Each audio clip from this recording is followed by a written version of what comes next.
सहनाववतु सहनौ भुनक्तु सह वीर्यं करवावहै तेजस्विनावधीतमस्तु मा विद्विषावहै। ओम शांति शांति शांति। वैदिक जीवन पद्धति में हम अष्टांग योग के अंतर्गत सत्य का स्वाध्याय कर रहे हैं और सत्य में यह प्रसंग चल रहा है कि ऐसी परिस्थिति जब आ जाए हमको साक्षी के रूप में प्रस्तुत होना पड़ता है या गवाही देनी पड़ती है, गवाह के रूप में, मध्यस्थ के रूप में हमको उपस्थित होना पड़ता है। तो वहां पर हमारा कैसा व्यवहार हो, हम कैसा पक्ष लें। तो महर्षि मनु के द्वारा उपदेशित श्लोकों का हम पाठ कर रहे थे, उसका स्वाध्याय कर रहे थे। तो ये बात आई थी कि हम कैसा भी आचरण करें, उस परमात्मा से, आत्मज्ञान से, आत्मा के अस्तित्व से हमारा अलग अस्तित्व कहीं हो नहीं सकता। हम अज्ञानता में, अल्पज्ञता में यह समझ ले कि मैं तो अकेला हूं, मुझको कोई देख सुन जान नहीं रहा है। ऐसा यदि हम सोचते हैं तो यह हमारे लिए बहुत ही नरक का द्वार बन सकता है। क्यों? क्योंकि ये जो इंद्रियां हैं ये बहिर्मुख हैं और हमको गलत करने का जो आलंबन मिलता है, यदि हम परमात्मा को केंद्र में नहीं रखेंगे, परमात्मा को मूल में नहीं रखेंगे, यदि ऐसा हम सोच लें कि यहां तो है ही नहीं वो, तब तो बहुत ही अनाचार, व्यभिचार, भ्रष्टाचार और फैल जाए। लेकिन उसका कैमरा कभी बंद नहीं होता है, वो 24 घंटे 7 दिन 12 महीने 365 दिन चलता रहता है। इसलिए उसके कैमरे से कोई बच नहीं सकता है। जैसा जो करेगा वैसा ही भरेगा। एक गीत पहले बहुत आता था, जैसी करनी वैसी भरनी, जैसी करनी वैसी भरनी। तो जो व्यक्ति जैसा करता है वैसा उसको भरना पड़ता है। हाँ, आज नहीं तो कल आएगा। तो झूठ यदि आप बोलेंगे तो झूठ का फल क्या होगा वो आपको उठाना पड़ेगा। चाहे आप शुभ करेंगे अशुभ करेंगे, उसका परिणाम आपको भोगना ही पड़ेगा। इसी 2 श्लोक और इसके विषय में पढ़ते हैं, साक्ष्य और साक्षी के विषय में। महर्षि मनु लिख रहे हैं कि झूठी गवाही देने वाले मुकदमे पर पुनर्विचार, क्योंकि वो उसने स्वार्थ में, झूठ में उसने जो है उस न्याय व्यवस्था को दूषित कर दिया। तो कह रहे हैं कि यस्मिन् अस्मिन् विवादे तु कौट साक्ष्यम कृतम भवेत तत् कार्यम निवर्तेत कृतम चाप्य कृतम भवेत।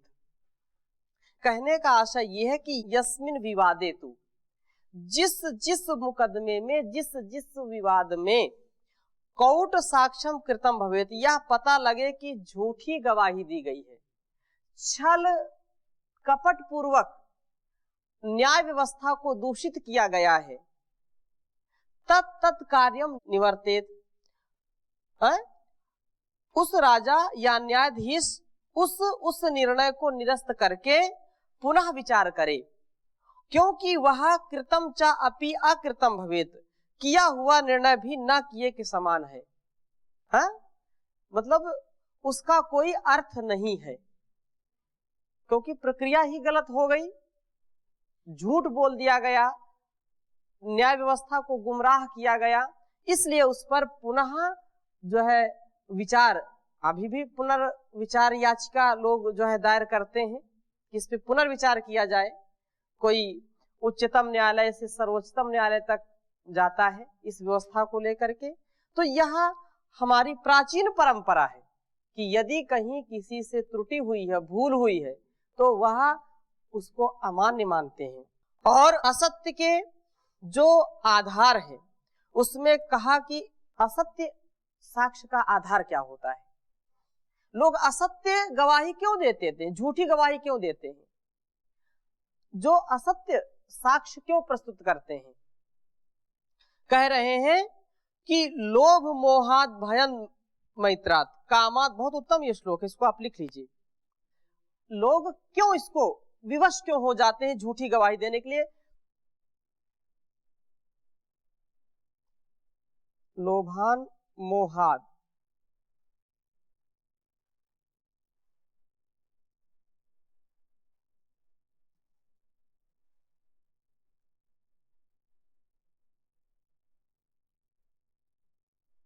लोभान मोहात ये भय, हाँ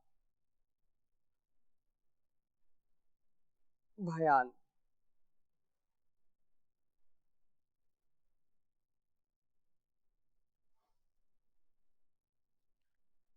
भयान मैत्रियात।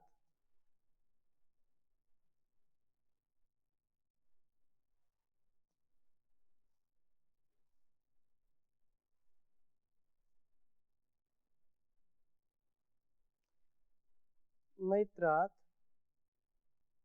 कामात क्रोधात तथैव च।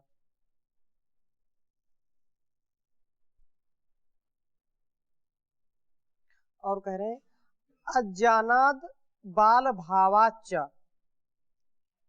बहुत उत्तम श्लोक है, इसको आपको स्मरण कर लेना चाहिए। अज्ञानाद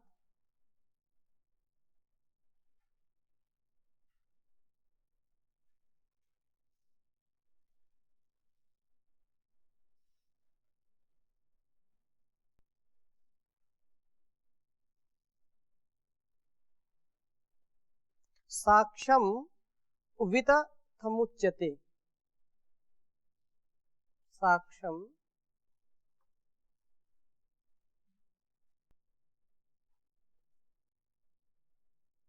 एक एक शब्द पर ध्यान दीजिए। लोग झूठ बोलने के लिए विवश क्यों हो जाते हैं, असत्य का पक्ष क्यों ले लेते हैं, झूठी गवाही क्यों दे देते हैं, उसके विषय में महर्षि मनु लिख रहे हैं कि लोभात मोहात, लोभात मोहात भयात मैत्रात कामात क्रोधात अज्ञानात बाल भावात। तो लोभ एक हो गया, मोह दो हो गया, भय तीन हो गया, मैत्र जो मैत्री से चार हो गया, कामात पांच, क्रोधात छह, अज्ञानात सात और बाल भावात। ये 8 कारण है व्यक्ति के झूठ बोलने के। 8 ये कारण है झूठी गवाही देने के। 8 कारण है कि हम जानबूझ करके उसको जो है गलत दिशा दे देते हैं। इसलिए हमको इसको जो है ध्यान रखना चाहिए, इस पर ध्यान देना चाहिए। कह रहे हैं कि जो लोभ किसी चीज का आ गया, उस लोभ को हम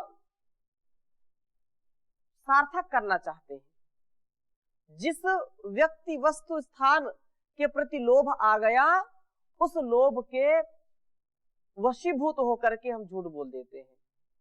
और मोह आ गया, कुछ पता ही नहीं चलता कि क्या ठीक है क्या गलत है, विचित्र स्थिति हो जाती है, तो मोह में भी हम झूठ बोल देते हैं।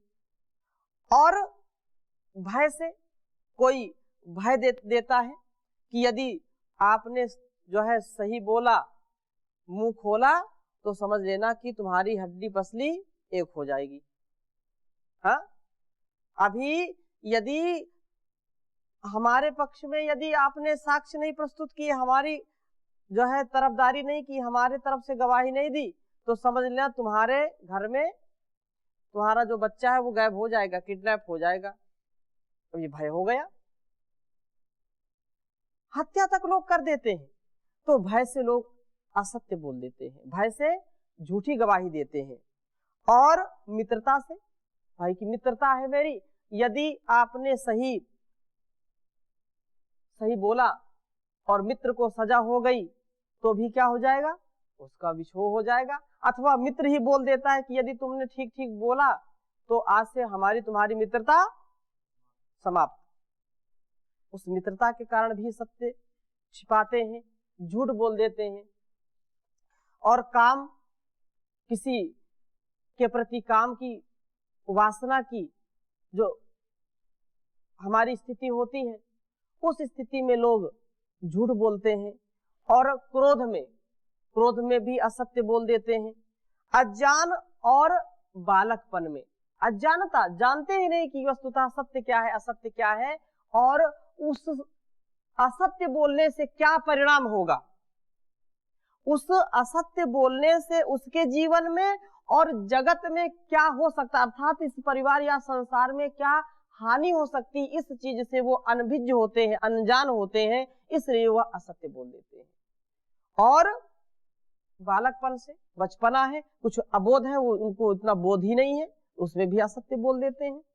तो ये दिया गया साक्ष्य वह क्या होता है, वितथम उच्यते, मिथ्या साक्ष्य होता है। वो क्या होता है, मिथ्या साक्ष्य होता है। उस साक्ष्य को जो है कभी भी मानना नहीं चाहिए। महर्षि देवदयानंद इस पर लिख रहे हैं कि जो लोग लोभ से झूठी साक्षी देवे तो उससे, जो पहले के समय की बात होगी तो उतना दंड वो लेवे, 15 रुपए 10 आने, पहले उतना चलता हो रहा होगा ज्यादा, अभी समय तो कोई विशेष ज्यादा कीमत नहीं है, उससे 15 रुपए 10 आने दंड लेवे। जो मोह से झूठी साक्षी देवे उससे 3 रुपए 14.5 आने दंड लेवे। जो भय से मिथ्या से साक्षी देवे उससे 15 रुपए 10 आने दंड लेवे। और जो पुरुष झूठी मतलब मित्रता से झूठी साक्षी देवे उससे 15 रुपए 10 आने दंड लेवे। यह विशेष रूप से उन्होंने कहा जो झूठी गवाही देते हैं। यह दंड अपराधी के प्रयोजन, सामर्थ्य, जान आदि के अनुसार, न्यायाधीश के विवेक अनुसार ये हम समझ सकते हैं कि वास्तव में सत्यता क्या है, यह जो गवाह है ये सही दे रहा है या गवाही या झूठी दे रहा है, ये न्यायाधीश के विवेक के ऊपर निर्भर करता है। और उसने मान लिया कि नहीं ये तो ठीक ही है तो फिर न्याय का न्याय हो जाएगा। और इसलिए इस पर विशेष ध्यान देना चाहिए।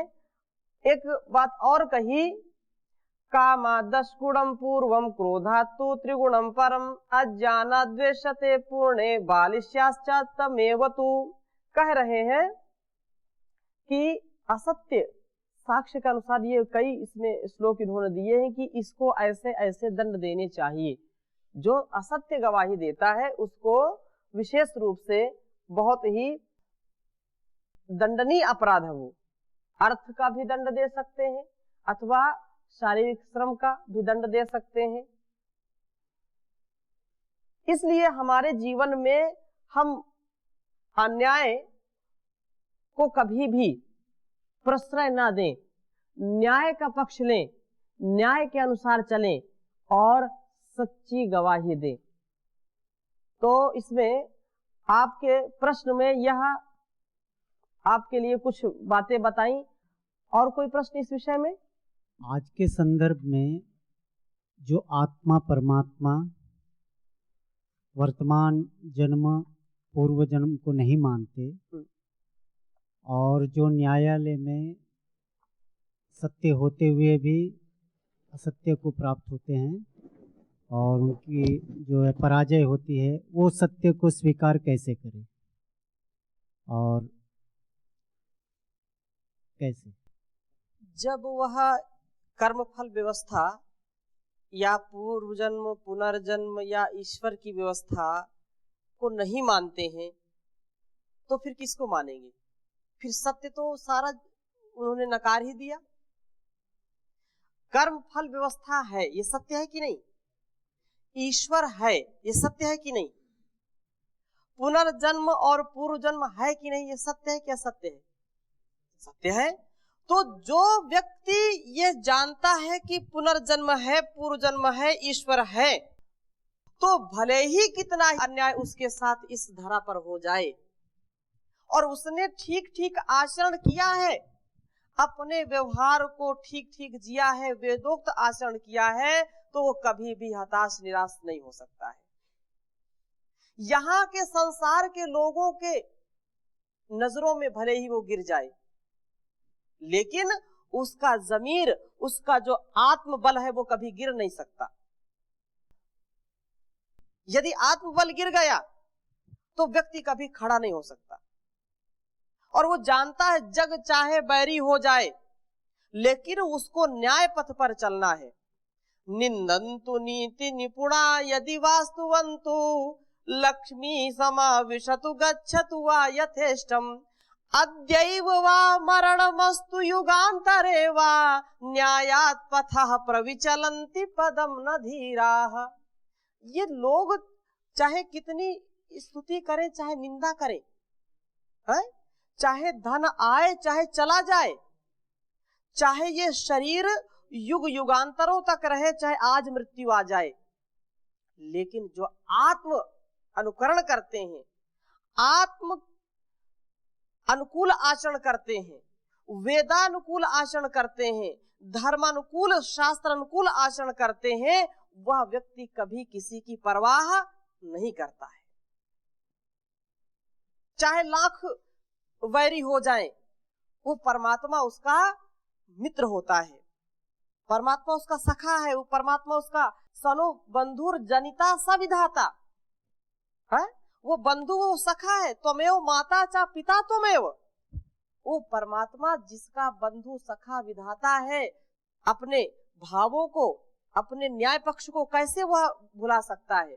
वो कभी टस से मस नहीं होता, चाहे वो अभी मर जाए, क्योंकि वो जानता है कि पूर्व जन्म भी था, पुनर्जन्म भी है।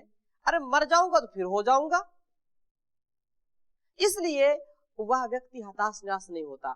और जो आपने बात कही कि वो लोग हताश निराश हो जाते हैं, तो उनको ये जरूर उनके जीवन में बात बिल्कुल वो स्वीकार नहीं करते हैं कि पुनर्जन्म है, पूर्व जन्म है, परमात्मा कोई व्यवस्था है, कर्मफल व्यवस्था है। इस बात से वो अनभिज्ञ है। जो इसका जाता है वह कभी भी हताश निराश नहीं होता, क्योंकि न्यायाधीश यदि किसी गवाह के कारण उसको फांसी भी दे दे तो भी वह कभी जो है निराश नहीं होता। ठीक है, फांसी, मुझको सत्य के लिए फांसी हो रही है, ये मेरा गौरव है, मैं सत्य के लिए जो है मृत्यु दंड को प्राप्त किया हूं, फिर इसका मतलब क्या है? मेरे अंदर सत्य प्रतिष्ठित हो रहा है। मृत्यु तो होगी, जन्म जिसका हुआ है जाता से ही ध्रुव मृत्यु, जिसका जन्म हुआ उसकी मृत्यु तो निश्चित है, लेकिन मृत्यु है तो जन्म भी है।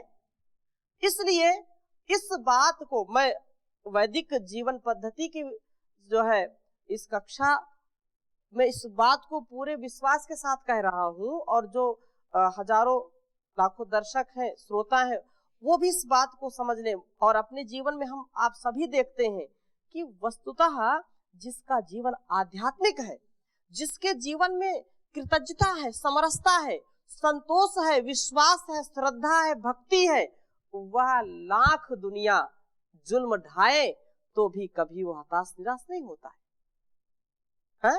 जितने जितने उसके जीवन में लोग संकट पैदा करते हैं, उतना उतना वो खिलता रहता है। परम पूज्य स्वामी जी महाराज को देखिए, कितने संकट झेले। महर्षि देव दयानंद जी के जीवन को देखिए।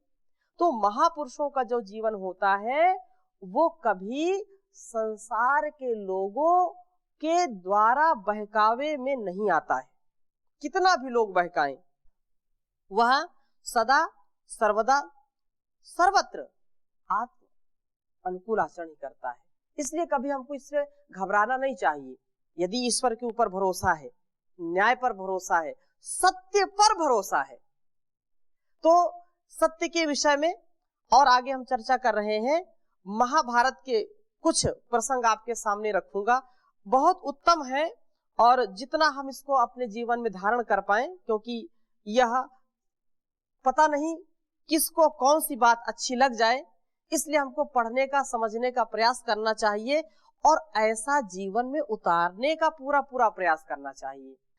महाभारत के कुछ प्रसंग आपके सामने रखूंगा जो सत्य को लेकर के अत्यंत महत्वपूर्ण है। जो सच का साथ देने वाले व्यक्ति जीवन में उत्कर्ष करते हैं इस सत्य को धारण करके। आदि पर्व का यह श्लोक विदुर जी कह रहे हैं, राजन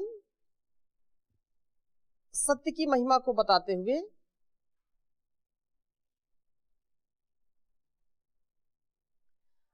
राजन सत्यम परम ब्रह्म,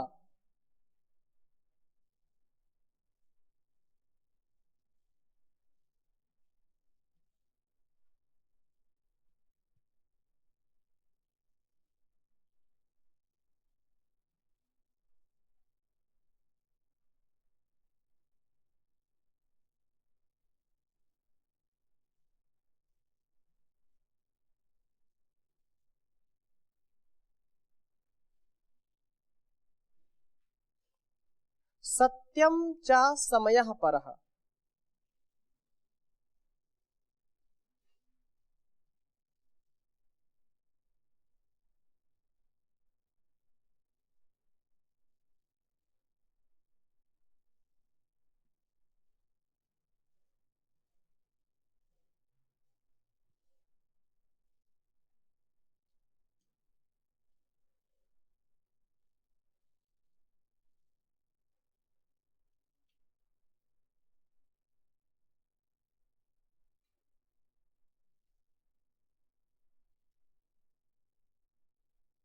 और कह रहे हैं मां त्याक्षी समयम राजन,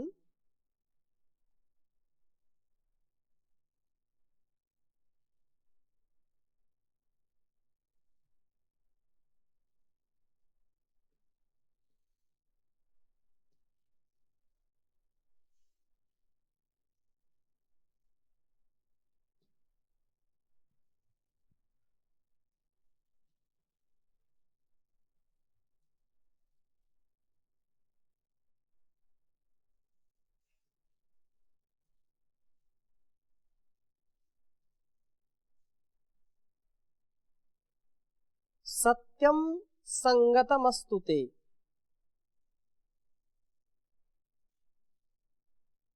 सत्यम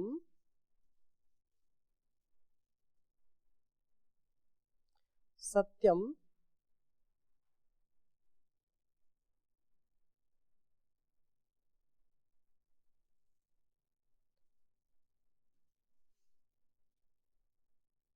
सत्यम संगत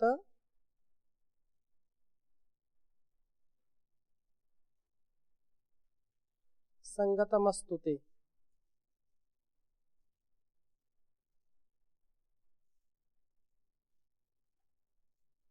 उच्चारण करेंगे राजन सत्यम परम ब्रह्म,